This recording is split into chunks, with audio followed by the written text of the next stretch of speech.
Welcome to America's Forum for this Monday morning. J.D. Hayworth thanking you for spending part of your day with us. A bipartisan delegation of the Senate Homeland Security Committee, I should say, led by its chairman, Senator Ron Johnson, has traveled to South Texas and spent some time along the Rio Grande River this weekend. You may recall this is an area where a large influx of illegal juveniles entered our nation last summer.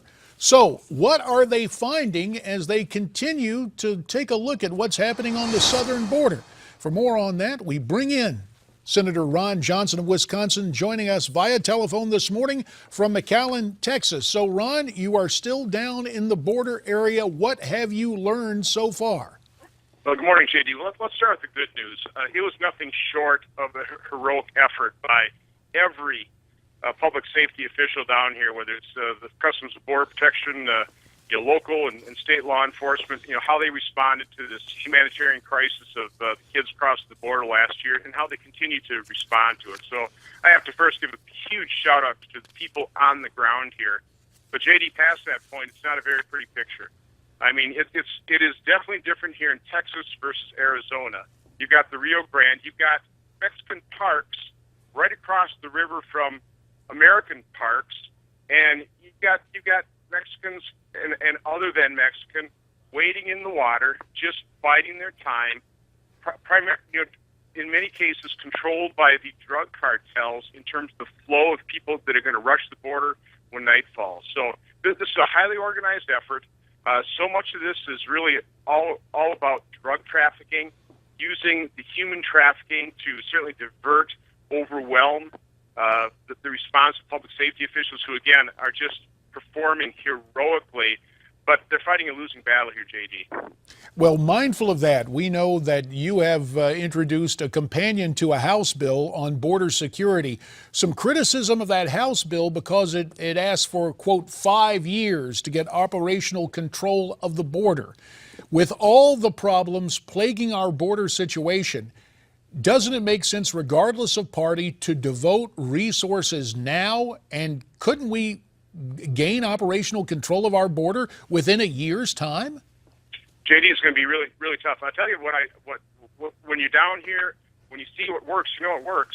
It's fences, because we have dramatically increased our electronic surveillance equipment. We have dramatically increased the number of people on the border, but it's still, again, the organized effort, the flooding of the border of children and women and children, and then everybody surges their resources to take care of those individuals, while further downstream you get people slipping through the cracks. So it's like trying to dam up your water. You can dam it in one spot, but it flows around and it still gets through.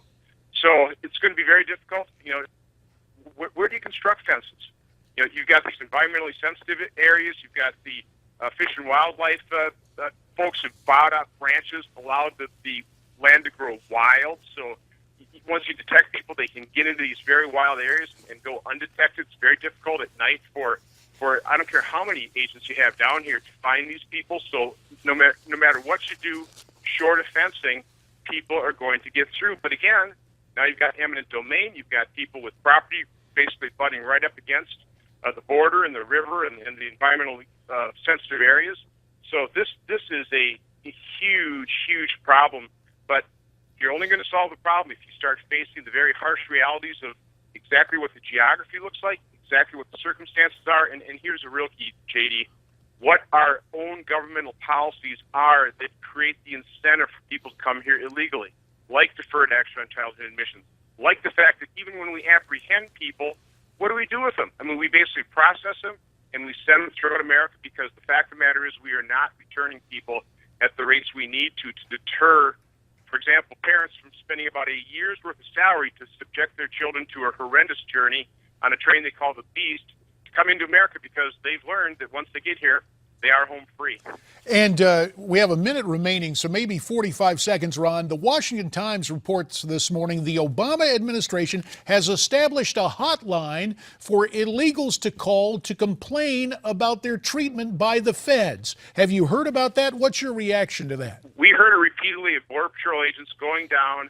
These women with their children will set a campfire, to be caught.